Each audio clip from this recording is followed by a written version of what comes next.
Knock knock. Who's there? Your nightmare. Ang maitim na lihim ng Vatican. Short story by Crimson Shin. Sa ilalim ng mga marmol na sahig ng Vatican, may isang pintuang bakal na hindi binubuksan ng basta-basta. Sa loob nito'y may silid na walang kahit sinong ordinaryong pari o madre ang pinayagang pumasok.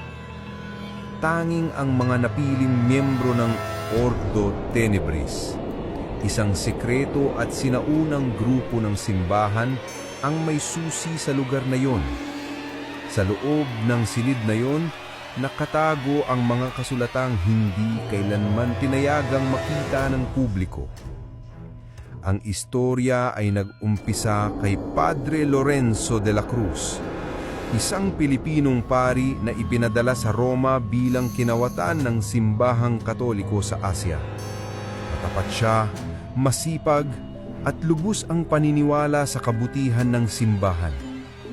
Ngunit sa kanyang paglalagi roon, napansin niyang kakaiba ang kilos ng ilang matataas na opisyal, mga kardinal na tila ba laging may itinatagong kaba. Isang gabi, habang nililinis ni Lorenzo ang isang lumang altar sa isa sa mga hindi na ginagamit na kapilya sa loob ng Vatican, napansin niyang may krus na baliktad sa loob ng isang antigong kahon. Sa tabi nito, may isang lumang papel na may sulat sa Latin. Dahil hindi niya lubos maintindihan, dinala niya ito sa kanyang kaibigang si Brother Matthias, isang dating monastic translator.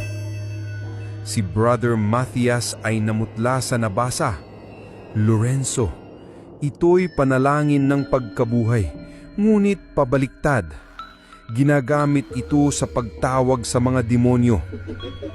Napakunot ng noo ni Lorenzo. Sa loob ng Vatican? Bakit may ganito?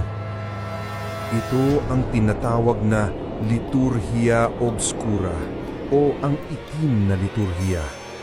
Hindi ito dapat umiral, lalo na sa pinakabanal na lugar ng Kristyanismo. Dahil sa kanyang pagkakuryente sa natuklasan, nagsimulang mag-imbestiga si Padre Lorenzo. Ipinatawag siya ng isang misteryosong kardinal, si Cardinal Vincenzo, at sinabihang huwag nang makialam sa mga bagay na hindi niya nauunawaan. Pero hindi siya tumigil. Gamit ang duplicate key na nakuha niya kay Matthias, lihim silang pumasok sa silid na pinagbawal. Sa loob, may mga nilulumot na aklat, garapon na may pinatuyong lamang loob ng tao at mga dokumento na nagsasaad ng isang lihim na noong unang panahon ginamit ng ilang lider ng simbahan ang itim na mahika upang kontrolin ang paniniwala ng masa. Isang aklat ang pinakakakaiba, Codex Daemonium Ecclesia. Nakasulat dito ang mga pangalan ng mga pari at santo na di umano'y nakipagkasundo sa mga demonyo upang maging makapangyarihan ang simbahan sa buong mundo. May pangalan doon na nagpayanig sa kanyang kaluluwa. San Silvestre I, isa sa mga unang santo papa. Kinabukasan, natagpuan si Brother Matthias na umiiyak at paulit-ulit sinasabi, "Nakita ko na ang mga mata ng dyablo sa likod ng mitra ng santo. Hindi na sila tao. Hindi na sila tao." Dinala siya sa isang mental facility sa labas ng Roma. Pero bago iyon, nag-iwan siya kay Lorenzo ng isang maliit na kwaderno. Sa loob nito, may mga guhit ng mga nilalang na may mukhang tao, ngunit may sungo, may pakpak na parang paniki, at may mata na naglalaglabag. Sila ang tunay na tagapangalaga ng lihim, hindi ang mga anghel, kung hindi ang mga tagapagsumpa, sulat niya. Isang gabi, Habang nagdarasal si Padre Lorenzo, may naramdaman siyang malamig na hangin. Biglang namatay ang kandila.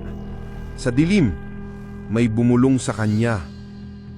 Alam mo na, kaya mo bang dalhin ang bigat ng katotohanan?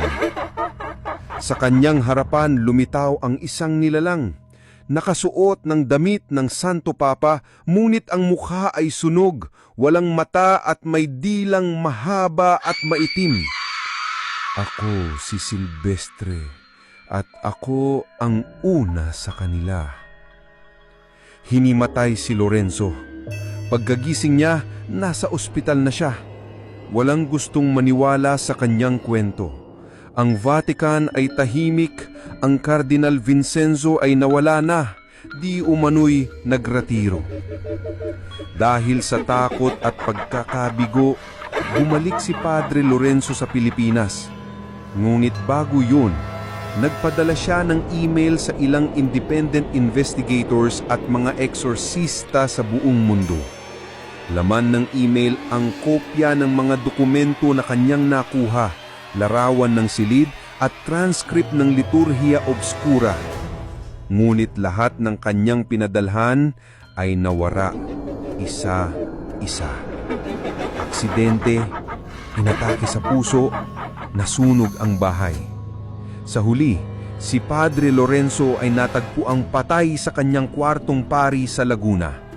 Nakapako sa pader na parang si Kristo at sa kanyang dibdib ay nakasulat ng dugo, "Hindi mo dapat binuksan."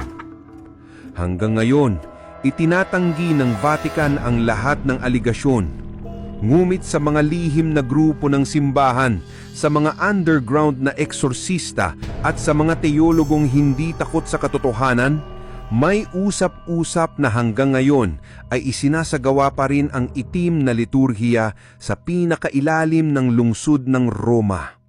At ang maitim na lihim ng Vatican ay unti-unting lumalabas sa liwanag.